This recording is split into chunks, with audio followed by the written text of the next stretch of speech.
Good afternoon and welcome to today's program with Professor Judith Baumel-Schwartz, who has traveled from Israel to be with us today.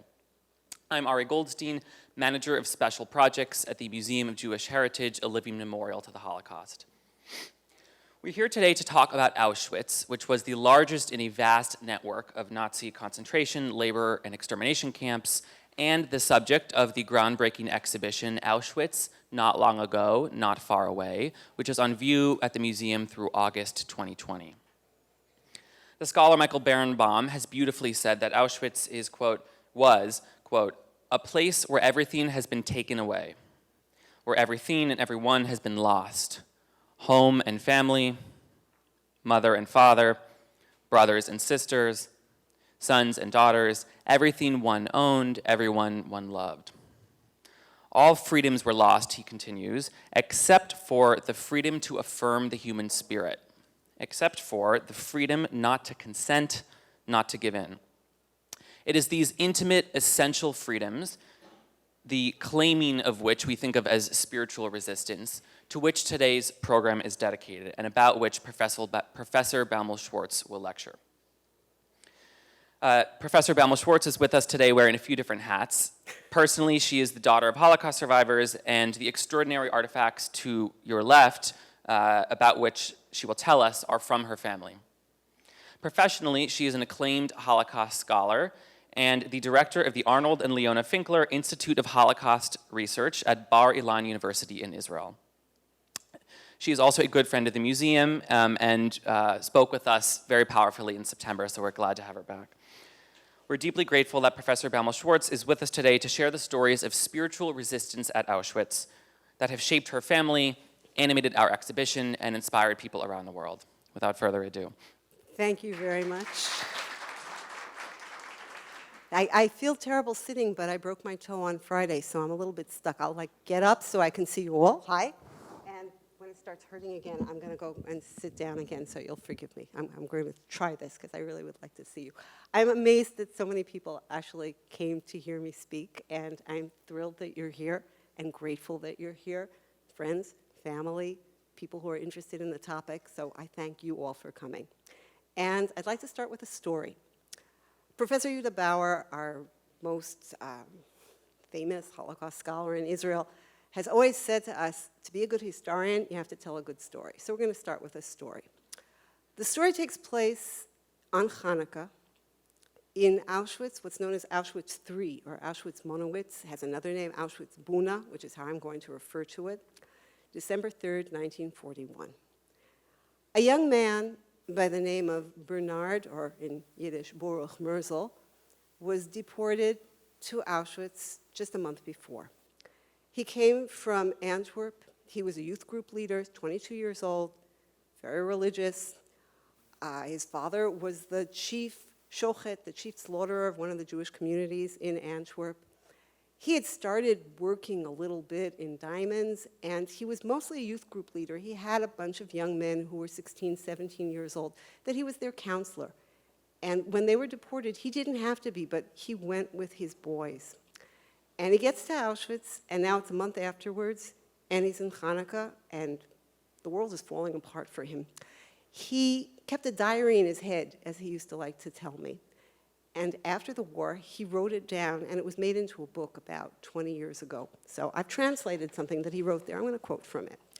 December 3rd, 1941. He can say it better than I could paraphrase it. More than a month in Buna, that is, Auschwitz III, which we are building. I am lying on my wooden pallet on the third tier, up near the block's roof. In the middle of the night, a light tap, and I wake up. During the past month, I've barely slept. Everything seems surrealistic, absurd, strange, impossible. I dream with my eyes open. Maybe everything is a hallucination. It can't be real. I see someone motioning to me with a shh and telling me to climb down. I did so and followed him as if in a dream. He took me into the partitioned off area shared by the elite of the block, the functionaries. Behind the partition, I see two tiny stumps of candles and a small towel. The man pointed to me to put the towel on my head and wash my hands. I realized that he had woken me up in order to light Hanukkah candles on the second day of Hanukkah. I felt like I was dreaming. It was so far removed from reality. I recited the blessing and lit the 2 stubs, which he almost immediately blew out, and motioned to me to return to my wooden pallet. Afterwards, I found out that the day before, one of my youngsters had told him that his counselor was here, and it would surely give him such tremendous pleasure if he could light Hanukkah candles. It gave me such hope, even for a minute. Usually when we have Holocaust testimony, we have the testimony of the person, and we never have the other side of the story. This is one of the few cases where I can bring you the other side of the story, what the functionary who brought him in to light the candles thought. Hanukkah 1942. The first holiday after I reached Auschwitz was Hanukkah. The camp was new, the supervision at night was lax, and so a few of us retreated to the sleeping hall in the rear, and in a corner, we lit Hanukkah candles. The candles came from Polish workers with whom we had worked in the factory and who understood that this is for us like Christmas when they also use candles. So they traded us some candles for food portions, bread or something else. I remember it was night. I said a few comforting words to the small group of people on Hanukkah. But by the next night, there was too much supervision to even do such a thing, even for a functionary. It could cost us our lives to get together as a group. But I still obtained a few candles by trading food for them. And then I heard of another religious prisoner. I tried to bring him in to light candles as well, even though we had to blow them out almost immediately. I knew that such moments were precious. They reminded us of who we were, and that although the Nazis treated us as slaves, in our hearts, we would always remain free men. The reason that I have the second testimony is that the functionary was my father, and that Baruch Merzel was one of his closest friends after the war. So we have a picture from both sides. That gives us an idea of what spiritual resistance in Auschwitz was like. This is not going to work standing up, sitting. I'm going to try to stand on one foot and see if this works. If I sit, forgive me. No. I have to see you. Let's do a couple of definitions so we get a framework. Spiritual resistance in Auschwitz. We're going to start with the easiest word, Auschwitz. What is Auschwitz? Auschwitz is a camp divided into 3 basic camps. There's Auschwitz I, called Oswiecim. It's a former Polish army barracks that the Nazis turned into first a concentration camp and then into a death camp. It was built in 1940. It housed at most somewhere between 15 to 20,000 prisoners. The history of the camp you have better down the block. You can see the exhibit. It'll tell you much more than I will here. I'm just giving you, as I said, a framework. The second camp is Auschwitz II, Birkenau, Brzezinka, the German name. It was built in 1941. In 1944, it housed approximately 90,000 prisoners, and in that year it had about 90 subcamps, the largest of which was Auschwitz III, which is where this story took place. That was built in 1942. As Baruch Merzel said, we are building the camp. My father was also one of the first people who built it before he was told that he would be appointed, forced to be a functionary there, actually. It had about 10,000 prisoners at any one time. So now we know what Auschwitz is. Let's try the second word in the title, resistance. Resistance is defined as the refusal to accept or comply with something, the attempt to prevent something by action or by argument. That's pretty straightforward. Then we get to the third word, spiritual. Spiritual is already more difficult.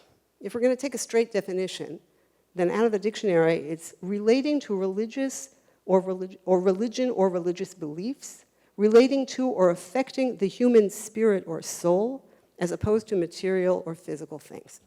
Why did I say that's difficult? Because just a few weeks ago, I was reading a testimony of a young survivor who came out of Theresienstadt ghetto.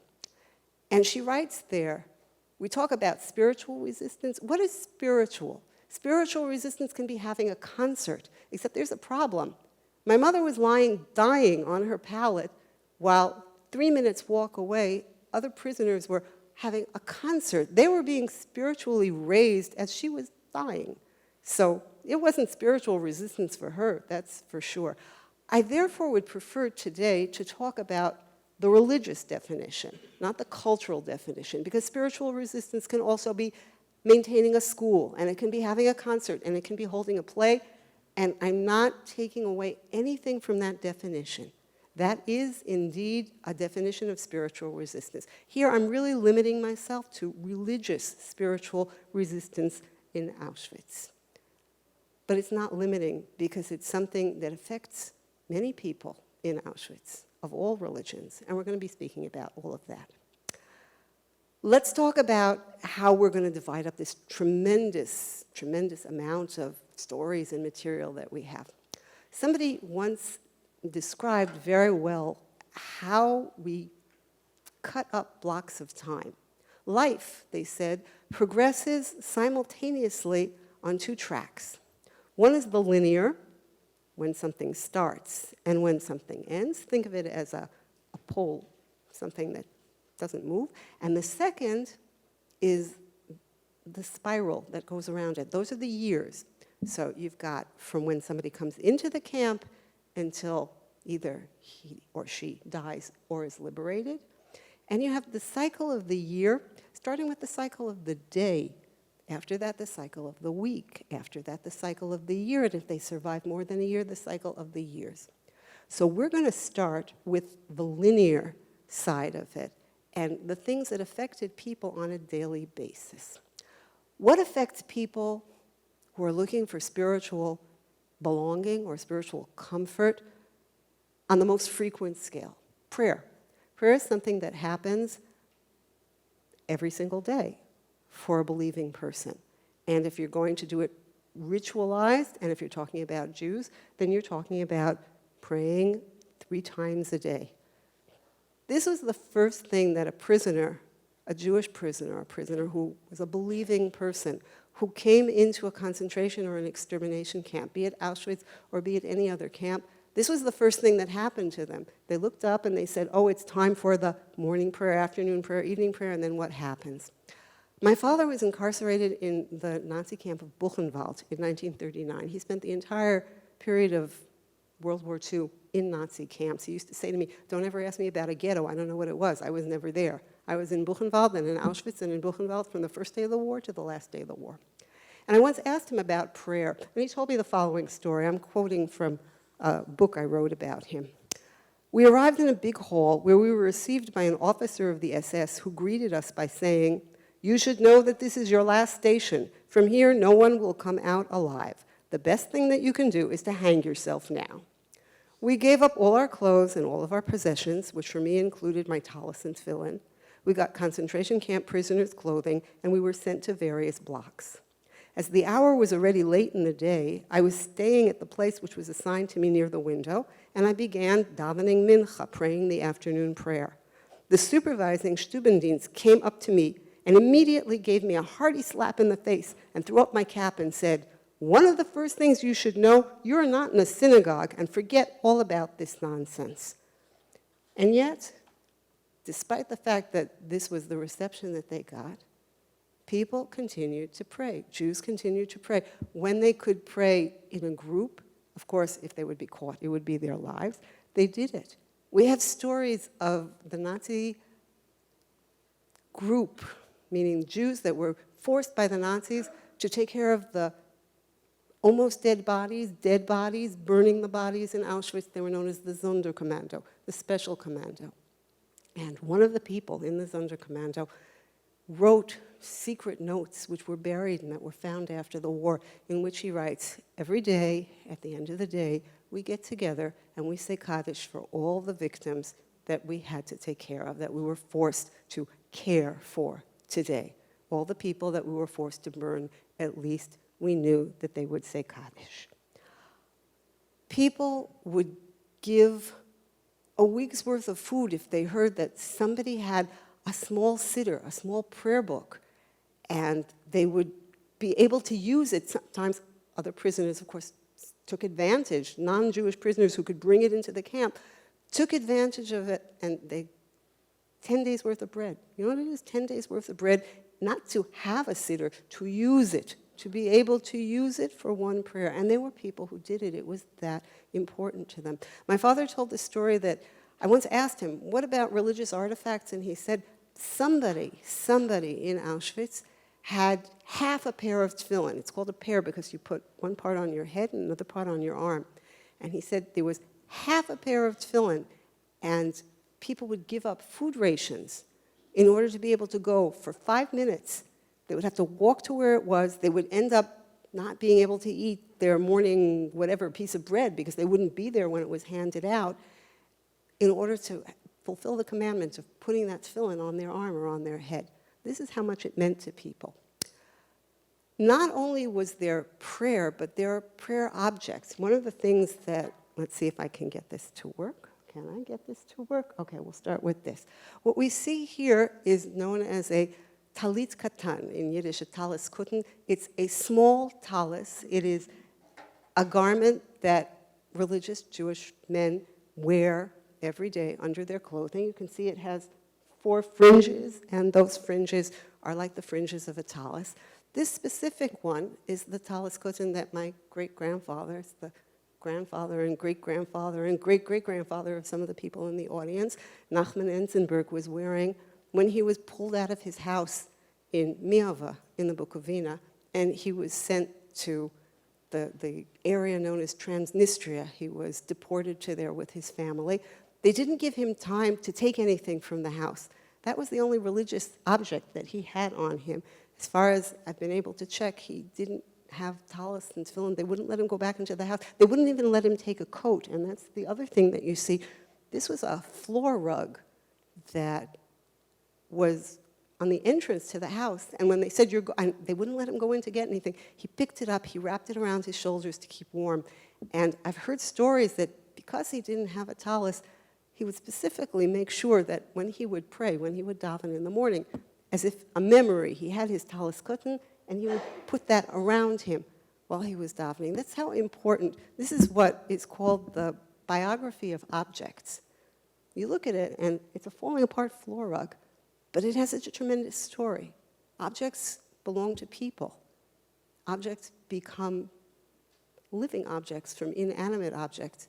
They become religious objects. They become imbued with memory. They become imbued with meaning.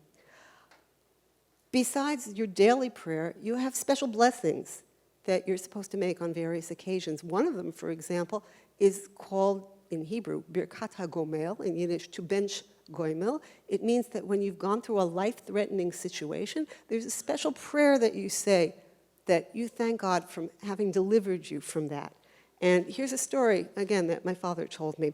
I remember someone returned to camp after work and said, under normal circumstances, he would have had to have an aliyah for the Torah and to bench gomel. And then my father said to me in an aside, of course, I would say under normal circumstances, it wouldn't have happened at all. This was not normal.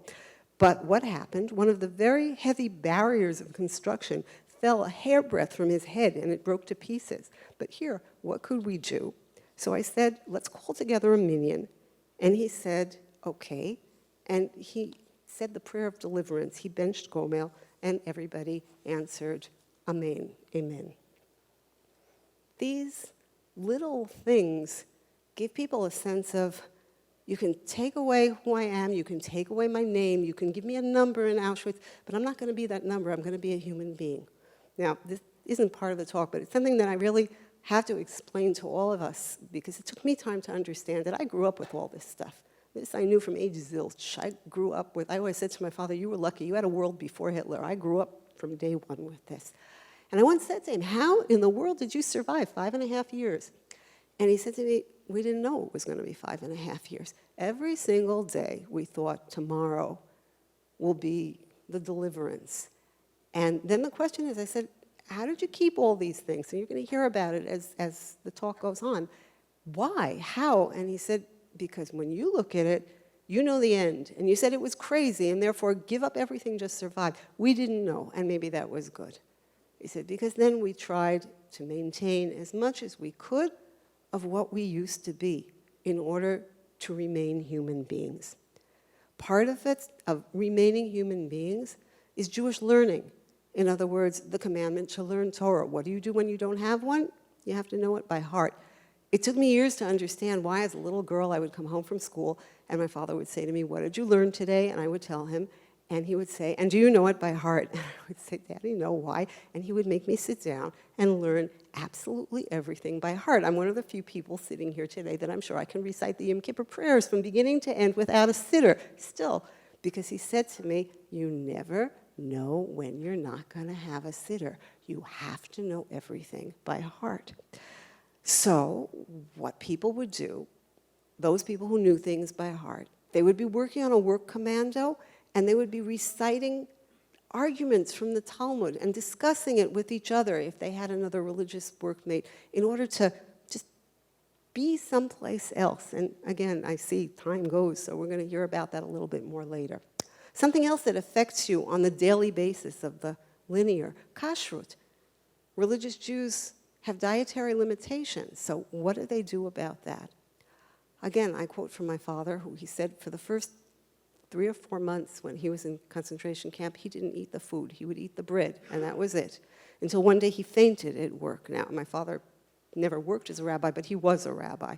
And he knew that he had reached the stage which is known as pikuach nefesh, where you are risking your life. One does not risk one's life for kashrut. There are 3 things in Jewish belief that you risk your life for: idolatry, murder. If somebody tells you, kill somebody or I kill you, you're supposed to be killed instead, and illicit intimate contact. Those are the 3 things. Kashrut doesn't fall into that category. And only then, with a heavy heart, he said, did he start eating the soup and the piece of potato that he was given every day. There were lots of Jews like that. The one thing, though, that as many people as could who were believing kept is that when it came to Passover, when it came to Pesach, they would not eat their bread. My father said that he did, there's a Hebrew expression, to do rondelim. How would you say that? He went out of his way as much as possible to try to trade his bread for pieces of potatoes. If he couldn't, he just went hungry that day. But he went through 6 Pesachs in Buchenwald and Auschwitz, and he said a piece of bread never passed his lips. But not only him, many, many other religious Jewish men and women with whom I've spoken. Something that happens every week, the Sabbath. What do you do about the Sabbath? Here I spoke to women who have said, comes the first Friday night and you're supposed to light candles, what do? They would look up at the stars and they would make the blessing for the Sabbath candles on the stars. That's what would keep them going. I read just last week when I was preparing this talk about a group that I thought I knew everything about them. I've written so much about them. They were known as the Zinnerschaft, the group of 10. 10 women who spent the war together. They were all students and teachers in the Beth Jacob school network. That's the Orthodox Jewish women's school network in the south of Poland. And they were first in the Plaszow camp together. Afterwards, they were in Auschwitz, and they were liberated in Bergen-Belsen. This story takes place when they were in Auschwitz. They were in a work commando, and to keep their spirits up on the Sabbath, they would sing Sabbath songs. There are specific songs that you sing with melodies, and week after week, as they were trudging to work, they would sing Sabbath songs. Once, all of a sudden, a driver with a big pot of food, the food was taken to the faraway commando so that people would eat their lunch there and be able to continue work. He stopped by them. He looked at them. He took a little bit of the soup off into something, gave it to them, and he said 3 words in Yiddish, L'kuved Shabbos Kodesh, in honor of the Holy Sabbath, and he gave it to them. He heard them sing. And the next week, again, he stopped. He heard them singing, and he brought them soup, and he said, L'kuved Shabbos Kodesh. It reminded them that they were human beings, that they were not just cogs in this horrible Nazi nightmare, as Baruch Merzel described it. It kept them alive. Now I'm going to give you the parallel side of the coin. When I said I'm speaking about spiritual resistance in Auschwitz, notice I didn't say Jewish spiritual resistance in Auschwitz. We have Christian spiritual resistance in Auschwitz to the same degree as we have Jewish spiritual resistance. I have stories that I found about Mass being offered in Auschwitz secretly, and it's the same thing. Had these people been caught, they would have been murdered. Here, let me give you a testimony. In Auschwitz, I had an opportunity, this is a girl of 16, I had an opportunity to participate in the Holy Mass. It was celebrated in the attic of Block 16. Such practices were absolutely secret, and the information about them was shared only with absolutely trusted people when you knew for sure that someone was a Catholic.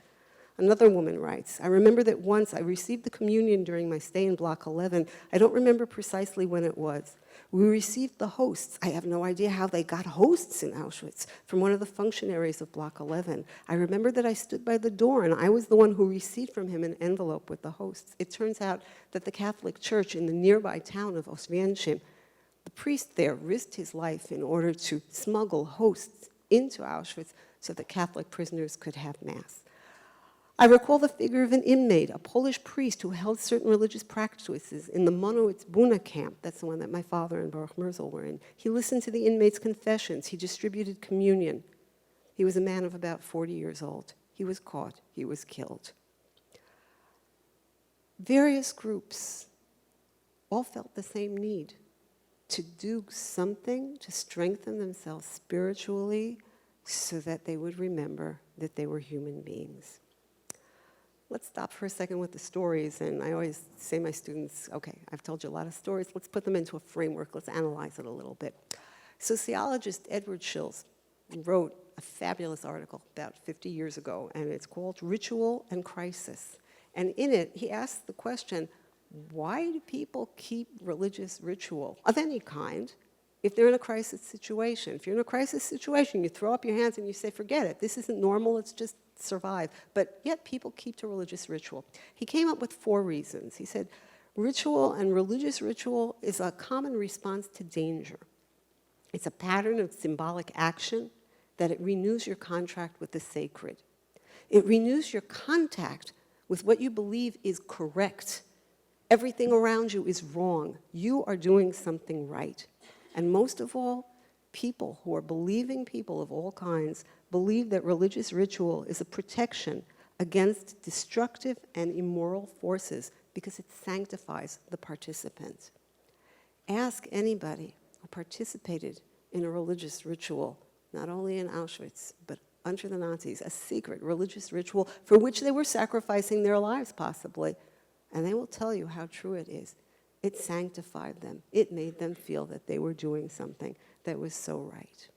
Now, Judaism is a religion that doesn't have priests, as opposed to Catholicism, where your priest is your conduit to God. Jews have a direct line, but yet we have rabbis. Jews have rabbis. What purpose did rabbis or religious scholars fulfill in a place like Auschwitz? Well, my father used to say that at a certain point when people realized that he was a rabbi, they would come to him with questions.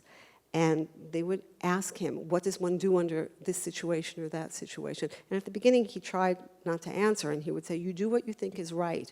And he wasn't the only one. Many, many rabbis did that.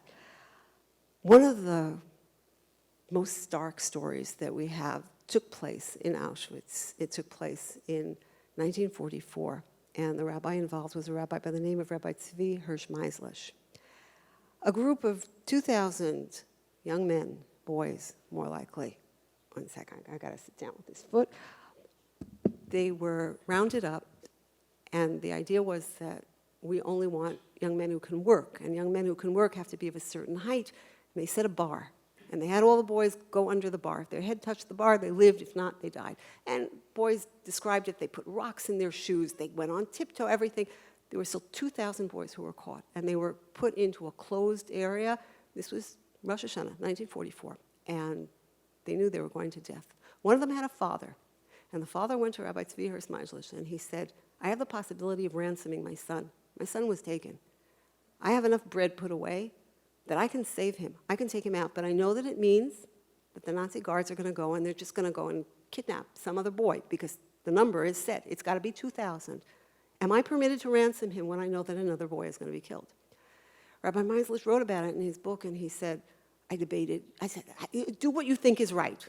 Where did I hear that before? And he refused to answer, and he said this man pressed him and pressed him and pressed him and pressed him until he finally said, the strict letter of the law is that you're not supposed to do it. And in the whole story, and this is where I get goosebumps even when I tell it, the most amazing line is the one that he writes after that. And he said, and this Jewish man, this father, went off satisfied in his heart that he was doing the right thing, and he did not redeem his son because he knew it meant that somebody else would be killed in his stead. Now, you ask me as a human being, and you ask me as a mother what I think about this, I think it's crazy. You know, this is the story about a Jewish mother. If she has 2 kids, she gives each one a kidney and she goes on dialysis. This is not normal. But Auschwitz was not normal. Nothing about it was normal. And for some people who, in a million years, I'm not even talking about judging, I can't even try to understand them. For them, knowing that they were doing the right thing is what kept them alive. This takes me back to Edward Shultz, who said that, what did we say? Ritual is a contact with rightness, with doing the correct thing. So yes, this is what we have in terms of rabbis in Auschwitz. Once again, I tried to make sense of it. So I was looking for a theoretical framework, and I came across something interesting. A retired American brigadier general named Thomas Kolditz wrote a book called In Extremis Leadership, in which he talks about the following. He said, what is leadership in life-threatening environments? There are 4 conditions. Condition number 1 is you have to have rapid decision-making. No time to start thinking, well, I'm going to go check it in a book. You don't have time for that. Yes, no. Second, the danger has to be equally shared by the leaders and by the followers. This creates trust. It's not that you're asking somebody who, he's safe, you're not. You're both in the same danger. The third is there has to be a minor disparity between your life and theirs. You've got to be on the same level, in the same place. Well, this holds true in Auschwitz. And the last thing is the followers demand a very high level of competence from their leaders under such situations. There's no time for a leader to look inward and to contemplate. He has a split second to move. And in a chapter in this book, which I actually took out and I read because it was so fascinating, it's called Retracing Pathways in the Shadow of Death. He was talking about first responders there, by the way, certainly not about Auschwitz. But he said, remember that successful outcome doesn't exist if you're talking about in extremis leadership. There, one speaks of hurt, healthy, dead, alive. That was the story in Auschwitz. Hurt, healthy, dead, alive. There were no other possibilities. That's our linear. And now we're going to move on to the spiral, the cycle of the Jewish year. I know everybody's looking at the shofar, and you're all waiting for me to tell this story, and you're going to wait, because we're starting with Yom Kippur, after Rosh Hashanah. We'll get to the shofar. What is Yom Kippur? Yom Kippur is considered the holiest day of the Jewish year. It's a fast day of 25 hours. It's a day that you're not supposed to work. It's a day that you are supposed to contemplate. It is the day of judgment. What happens on Yom Kippur in Auschwitz and in other camps? Well, one of the things that I heard stories about is that there were commandos where the Nazis, the SS men, who were head of the commandos, they had heard that it was Yom Kippur, and of course they were going to play a trick on the Jews. The day before, they gave them no food. The day after, they would give them no food. On Yom Kippur, they would take out delicacies that nobody even saw in the war, and they would say to the prisoners, go eat on your Yom Kippur. And people didn't eat, and people starved, because nobody was going to tell them when they were going to eat and when they weren't going to eat. Nobody was going to take that away from them. I quote from Baruch Merzel's diary, September 1944, Yom Kippur. He's working in a distant commando where my father, who was one of the work dispatchers in the camp, had sent him and a whole bunch of other religious Jews so that there might be a chance that they could pray together in a minyan secretly because there was less supervision. And the head of the commando, who was also a prisoner, was a man by the name of Stanislav Bronek. He was a non-Jewish prisoner, Polish prisoner, but he had spent 2 years in Palestine working with the Philharmonic Orchestra during the 1930s, and he was also the head of the camp orchestra in Buna. So I quote from Baruch Merzel's diary, Tydor, it's my father, suddenly shows up in my commando that was composed of about 30 people, so as not to work on this holy day. Tydor turns to Bronek and says, you've been to the Holy Land, and you know what Yom Kippur is, right? So tonight is Yom Kippur. I went out and said, whomever doesn't want to eat tomorrow, stand outside the block by the wall, and when we get back from work, many decided to fast. Bronek put a pot of soup aside with a double portion of margarine and marmalade for the 30 men who were praying.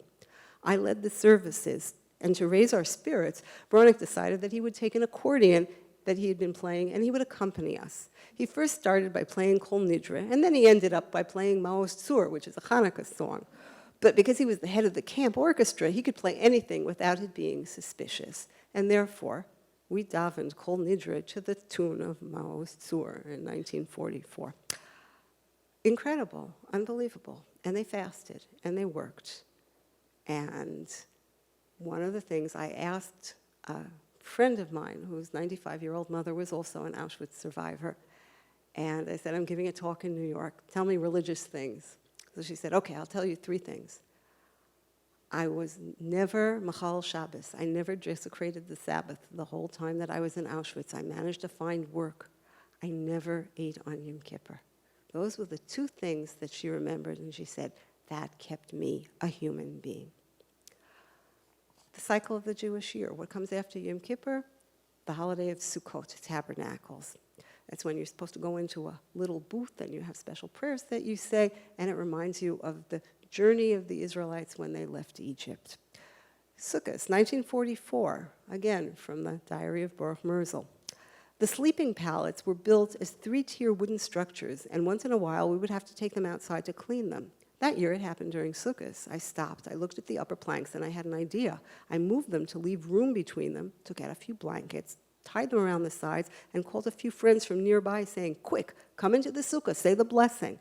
They did. Within 5 minutes, however, we had taken the whole thing apart, and we continued to clean the pallets just as the guards walked by, as if nothing had happened. Hanukkah.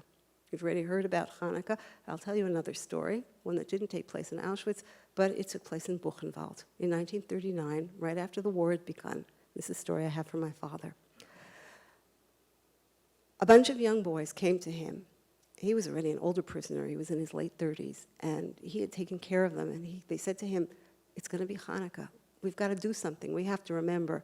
And my father got this idea, okay, we're going to have a Hanukkah party. Get this, Hanukkah party, Buchenwald, right, 1939, crazy. So he went to the head of his block, who was a communist by the name of Elie Wiesel, and he said, I want to put together something for the prisoners. It'll raise their spirits. And we're going to do it all together. We're going to share everything like good communists. And Eisler said to him, no, no, no, no, no, until he finally said, okay, but I don't know anything. I'm not going to be there. If you get caught, you're dead. I have nothing to do with this.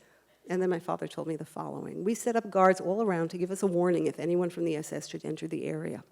We mobilized our people. Everyone was in some type of a workshop, a commando in the camp, one in carpentry, the other in cleaning, shoemakers, tailors, and in every one of these places were volunteers who prepared what was necessary for a Hanukkah celebration. A wooden-cut menorah, candles, paper towels as a tablecloth. There had been from the food department a quantity of apples. Word had gone around that at a specific time after nightfall there will be a gathering, but it should remain discreet and secret, and so it happened.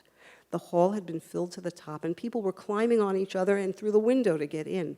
The candle lighting had been preceded by a number of encouraging words, which I said, which dealt with the background and the history of Hanukkah, how we vanquished our enemies. And it was a hope that in this darkness we would take courage and strength from it in order to survive this evil decree. What I didn't quote is that he said to me afterwards that he looked through the window and he saw Elie Wiesel, the blockhead, looking in through and shaking his head that he couldn't believe that a bunch of people, that it was so important to them. And he said, religion, I'm a communist, how can you believe in this religion? And my father said to him afterwards, if it keeps us alive, it's worth it. And Eisler said, yes, if it keeps you alive, it's worth it.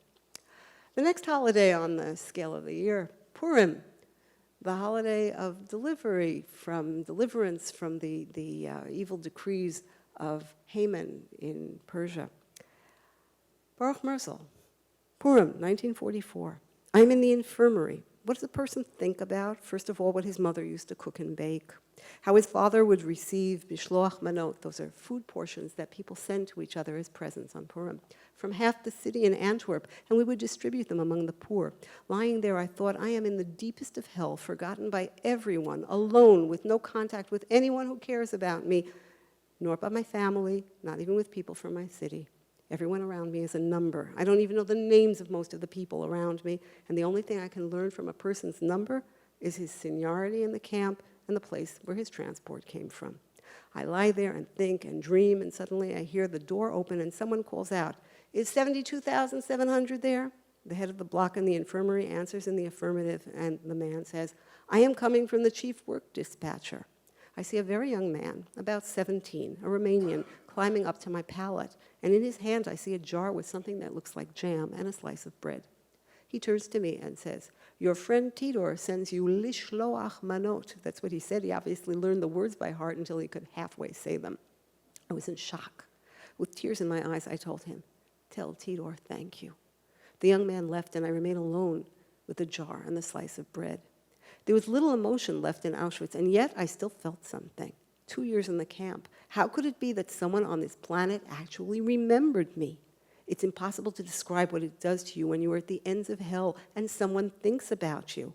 In the middle of all this loneliness, never-ending suffering where everyone worries only about themselves, there's someone who notices that it's Purim, knows that I know it as well, and that it's important to me, and he bothers to send me mishloach manot, and what it must have cost him in terms of his own food. My hunger got the best of me. I ate it all, and all day long, it were as if I was in a different world. It would be exaggerating to say that it gave me hope, but I felt something more than a momentary awakening, much more than the actual eating itself.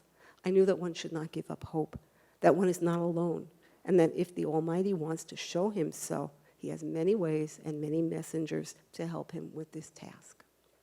The next holiday, as we said, is Pesach, Passover, and there we have stories of Jews who managed to get hold of flour in various parts of the camp and paid for it almost with their lives in order to bake little inedible matzahs that were more precious than gold. And when somebody heard that I said to my father, did you ever have a matzah like this?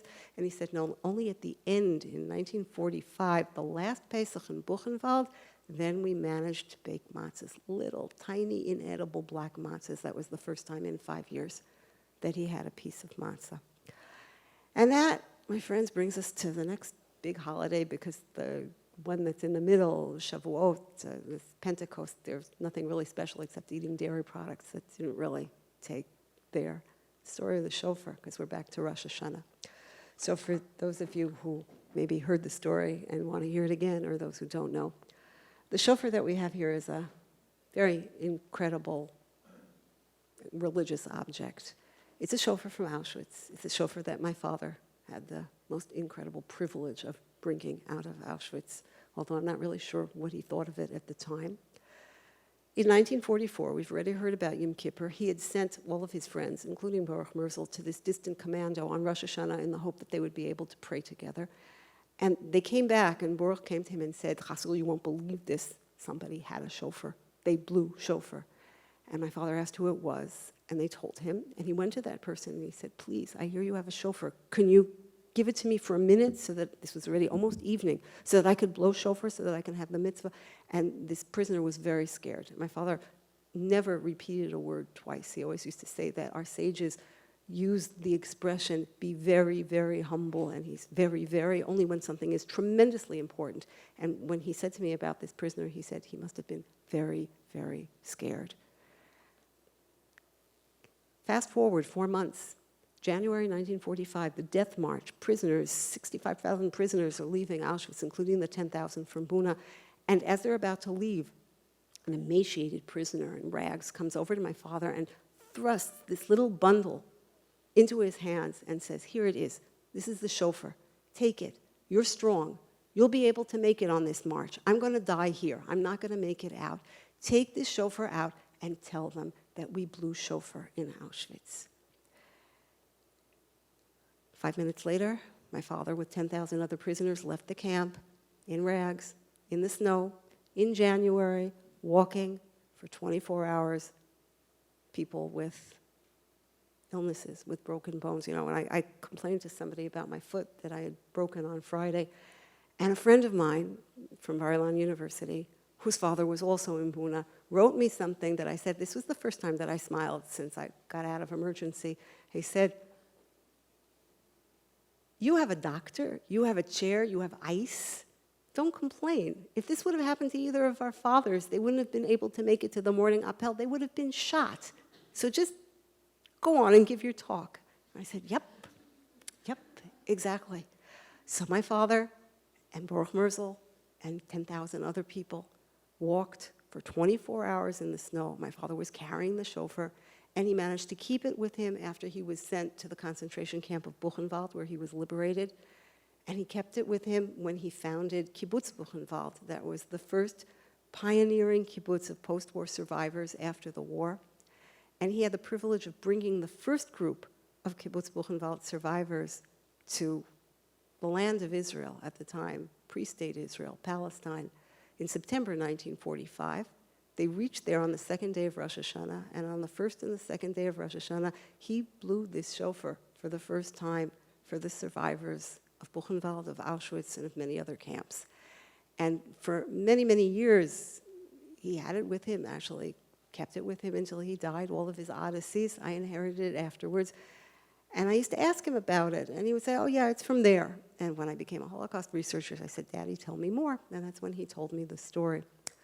And we have it here. And this is the shofar that I gave on long-term loan to the Auschwitz exhibition here. Auschwitz not long ago, not far away, along with a big plaque on the wall with my father's story. Afterwards, when the wonderful Maggie Red was in charge of this, we'll be bringing it back. All of you are welcome to go and see it and to read my father's story. But here we're not finished. What did it all mean? What's the story here? Another one of the people who was with my father in Buna and afterwards in Buchenwald was somebody whose name you all know, Elie Wiesel. And I quote what my father's late friend, my late father's late friend, Elie Wiesel, wrote about religion. I was lucky enough, he writes about his experiences in Auschwitz, if I may be forgiven that expression, to have a former Rosh Yeshiva, director of a rabbinical seminary of Galician origin, as a teammate in Auschwitz. I can see us now carrying bags of cement or large stones, pushing wheelbarrows filled with sand or mud, all the while we were studying a law of the Mishnah or a page of the Talmud. My teammate knew it all by heart. Thanks to him, we were able to escape. We went to Rabbi Hanina ben Dosa and we begged him to pray for us. We accosted Reish Lakish, another sage of the Talmud. Would he use his Herculean strength to free us? We wandered the alleys of Pumbedita and the hills of the Galilee, where this all took place. I listened to sages debating whether the Shema Yisrael should be recited standing up or lying down.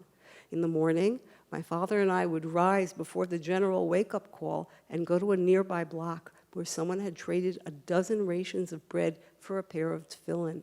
We would strap them onto our left arm and forehead, quickly recite the ritual blessing, and pass them on to the next person. A few dozen prisoners thereby sacrificed their sleep and sometimes their rations of coffee and bread to perform the mitzvah, the commandment, to put on tefillin.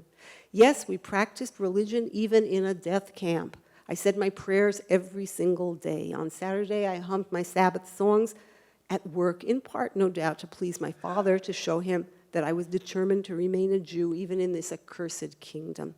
My doubts and my revolts gripped me only later. Why so much later? My comrade and future friend, Primo Levi, also Buna prisoner, asked me that question. How did I surmount these doubts and this revolt? He refused to understand how I, his former companion of Auschwitz III, Buna Monovitz, could still call himself a believer, for he, Primo, was not and did not want to be. He had seen too much suffering not to rebel against any religion that sought to impose a meaning upon it. I understood him, and I asked him to try to understand me, for I had seen too much suffering to break with the past and reject the heritage of those who had suffered. We spent many hours arguing with little result. Even in Auschwitz, we led different lives. We were equally unwavering, for we came from different milieux. He was a chemist. I was nothing at all. The system needed him, didn't need me. He had influential friends who could help and protect him. I had only my father. I needed God. Primo did not. Where was God in Auschwitz? That's the question that everybody asks themselves. And one of the answers that was given was that in every single religious act, in every act of belief, in every act of prayer, in every act of trying to get a shofar, and only God knows how that shofar even entered the camp, God was there in that act. Now, it sounds so spiritual, and I'm going to bring it down. We can't all remain on that plateau to something very mundane. If you see here, I'm not going to drop it. I'm holding a bowl. Yeah, lots of holes on the bottom. Metal bowl. Let me tell you the story of this. 35 years ago, I interviewed a couple from Tripoli, North Africa, Libya. They had British citizenship because the man's great-great-great-great-great-grandfather came from Gibraltar. And so they kept inheriting British citizenship. When the Nazis invaded North Africa in 1942, British citizens were rounded up. And even though they were Libyan, they were sent first to Italy to a labor camp. First, they were in a camp in Libya where they could live together as a couple, and they had a child who was born there, a son. With the son, they were sent to Italy, where they worked at a labor camp, and she became pregnant there, and they had a second son. And then, when Italy was taken over by the Germans in 1943, they, together with 100 other Jews from Libya, were sent north to the German camp of Bergen-Belsen, where they lived within a very special camp within a camp. Camps were divided up. They were in the Libyan camp, where once again they could live together. And they had a son, born in Bergen-Belsen. Now, when you have a baby boy, on the 8th day, you circumcise him. You have a bris. And usually bring the baby out on a pillow, except who had a pillow in Bergen-Belsen? They had somebody, one of the Jews there, had been a mohel, had been a circumciser. He knew what to do. And Mrs. Geula Borbia, she came to him and she said, I want you to circumcise my son. He's 8 days old. And they actually had a ceremony, and she said she had taken this bowl with her when they were deported from Libya, and she carried it through this Italian camp, Civitella del Trento, and she had it in Bergen-Belsen, and she said she put the baby into the bowl, and she brought him out. Can you imagine? This was a bowl in which she held a baby in 1944 in Bergen-Belsen before he was put on somebody's lap so that he could be circumcised. We filmed this. This was 36 or 37 years ago that I interviewed her in Israel. And at the end of the interview, and we all had goose flesh by the end, she and her husband get up and they walk out, and the bowl's there. And I run after her. I said, Mrs. Borbia, you forgot your bowl. And she looked at me and she said, no, Judy, I didn't forget my bowl. Now it's your bowl. It's done its work for me. You keep it. You show it to people. You tell its story. And now I have.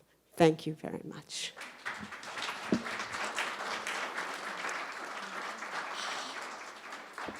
Okay, we're supposed to move into questions and answers. If anybody has questions, 1 second.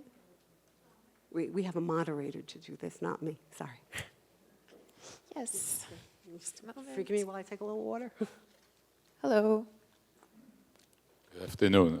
Thank you very much. It was very moving and very emotional.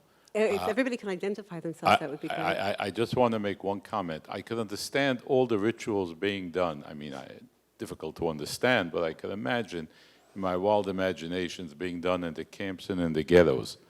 The one thing that is beyond my imagination is blowing shofar, because you can't stifle the sound. Exactly. You can hide the light of the Hanukkah, you can, I don't know, make matzahs in secret, whatever, under the most stressful condition. What do you do about the sound of the shofar? I've heard several stories by people in different places who've told me about stories like that, who were there, and I cannot grapple with the idea of how you blew shofar and get away with it. B'chazdei Hashem. B'chazdei Hashem, by the grace of God. My father used to always say that. Sorry that I'm like this. I would say to him, how did you survive? And he would always say, by the grace of God. Everything was, B'chazdei Hashem, by the grace of God. I don't know, he would say. I don't know. I don't have an answer. By the grace of God, it happened that people were, and this is not the only story. It's a story that I came across of a Hungarian survivor from Auschwitz too, from Birkenau, who was interviewed, and he said, in Auschwitz, we blew the shofar. They had one there also. And my friend who interviewed him, she called the book, in Auschwitz, we blew the shofar. This is Professor Ilana Rosen from Bar-Ilan University. And she brings his testimony. This is a Hungarian Jew by the name of Chaim Farkas. And he writes, we had a shofar. It had come with us. Somebody smuggled it into the camp, and we blew a shofar. How did they get away with it?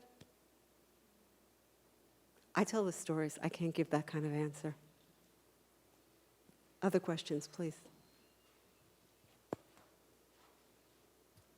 First of all, thank you for just an enthralling lecture. Much appreciated. Anyway, your story about your broken toe resonated with me a great deal, because I am also a second generation. Both my parents, they were Polish Jews who survived the camps. And I want to ask you, in your attempt to complain about your ailment, you would say, well, if you think that's bad, imagine having a broken toe in the concentration camp. So I know growing up for myself, whenever I would complain about my trials and tribulations, my parents played the ultimate trump card. Oh. Okay, so I was never Join able. the crowd. I was never able to I've articulate got to read you something my here difficulties, and that somebody sent me. you know they paled in comparison to their difficulties.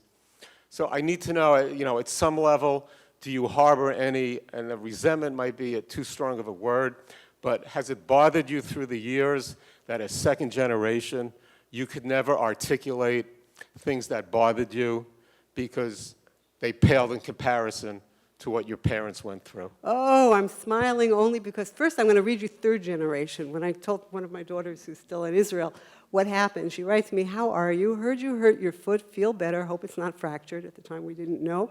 And then she writes as follows: "Whoever blew the shofar 75 years ago probably wasn't in great shape. So maybe it's Goral, that's fate, that he gave Zeta, grandfather, the chauffeur, because he couldn't march, but a free Jew in New York can take an Uber to the Jewish Museum. Not just any taxi and Uber." That's what she writes me. So yeah, it goes on to the third generation as well.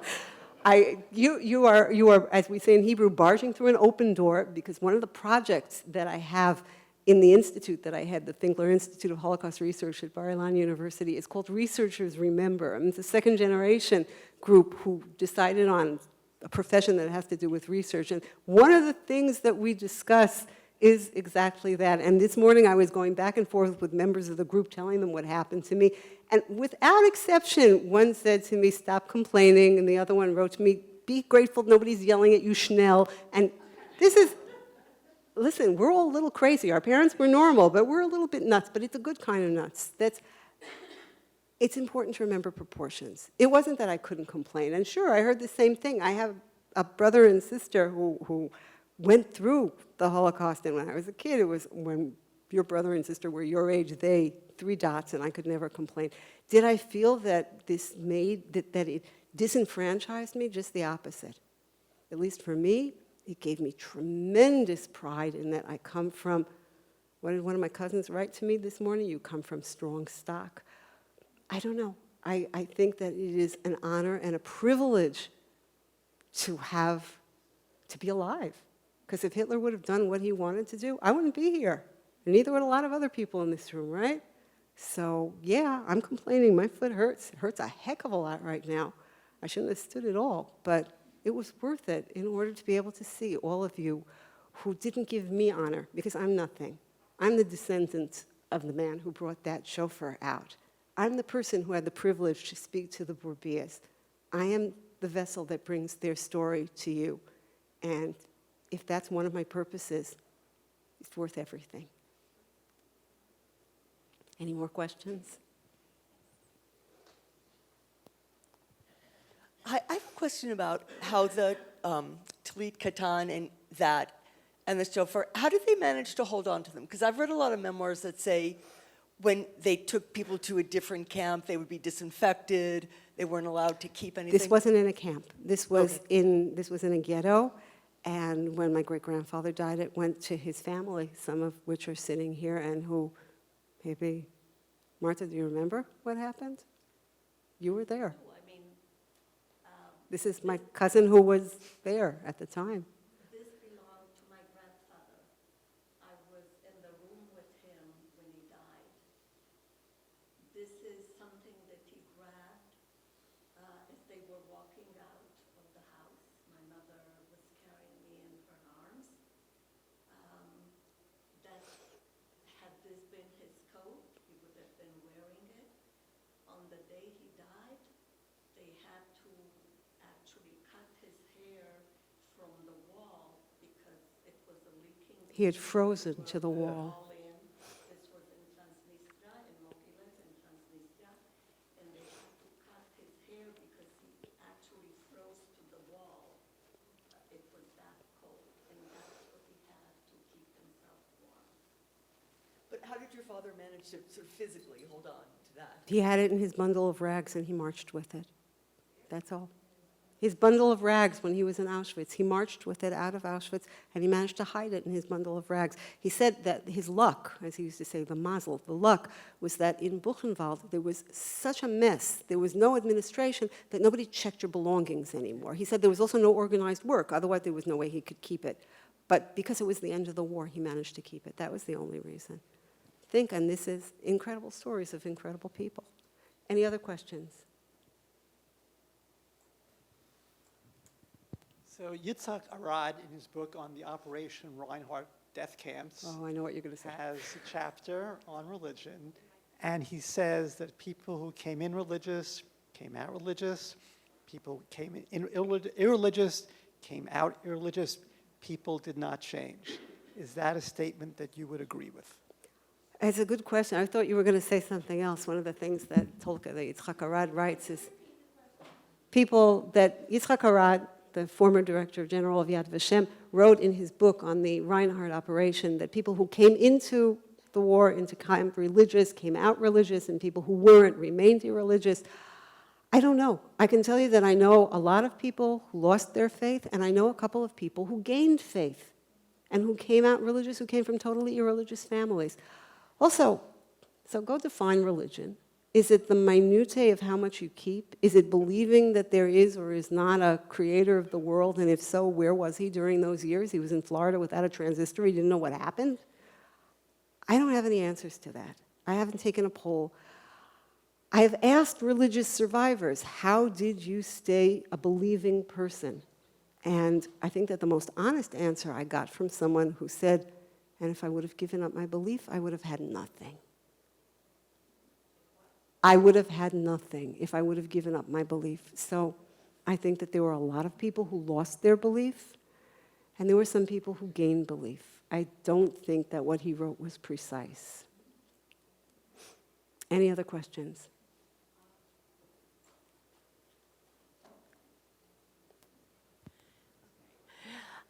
I'm married to a survivor, so every time I complain, I guess, well, you didn't go through the whole war. He was born in Lodz on September 16, 1939, and went through the entire war, including 2 years in Bergen-Belsen. And I wanted to ask you, because he was taken to Palestine right after, and I'm wondering if he was in that same transport, that first transport. He was with Rabbi Lau. They went to Buchenwald from Bergen-Belsen, and then they were on the Mataroa, Yes. and they arrived in Palestine in July. I have the cards. July is the first trip. Mataroa took 2 trips. The first one was in July 45. The second was in September 45. My father came in September. Your husband came in July. Okay, Yes. so they weren't together. No, Okay. no. Thank you anyway. It was a very nice presentation.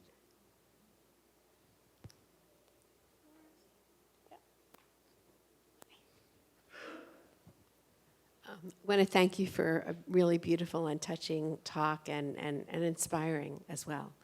I wanted to ask you about the question you raised at the beginning that you sort of put aside, which is the whole question of spiritual resistance that isn't religious.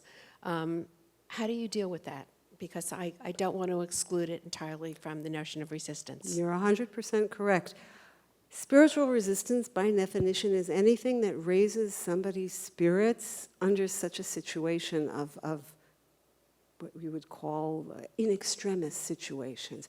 And as I said, that can be a poetry reading, and that can be a clandestine school, and that can be anything that you do that raises your spirit.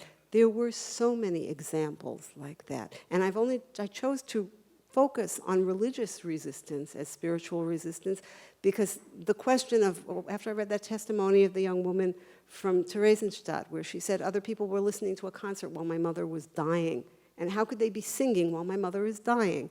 The juxtaposition of those two things was just too stark for me to be able to deal with it in the same breath as I'm dealing with religious resistance. But yes, a lot has been written about it. It is a very, very important component of a person keeping their humanity and remembering, as Baruch Merzel said, that he wasn't just 72,700, or my father was not just 68715, but that he was Chaskel Tydor, a human being.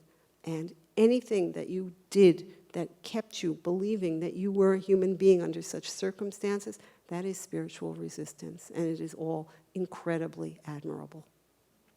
We have time for 2 more questions. I see a hand in back.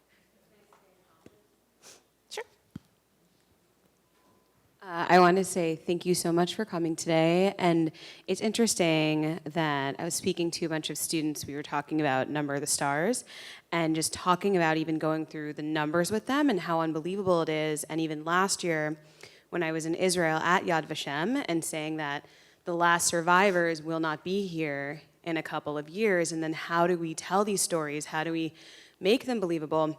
And in a certain aspect, especially when children who are not Jewish, who are not told these things, they're like, this is unbelievable. And I do think for children, well, for Jewish children, that all these stories from the Bible are also hard to comprehend as well. And it goes to this whole notion of, even though we're not there and we can't see it, there are things that happened, and that's why the stories are so important. So thank you for sharing that. Thank you. That's it? Anyone else? Well, I thank all of you for giving me the privilege of having an audience for this talk, for allowing me to pass on the stories. And now, the stories are yours. Please pass them on. Thank you. God bless you all.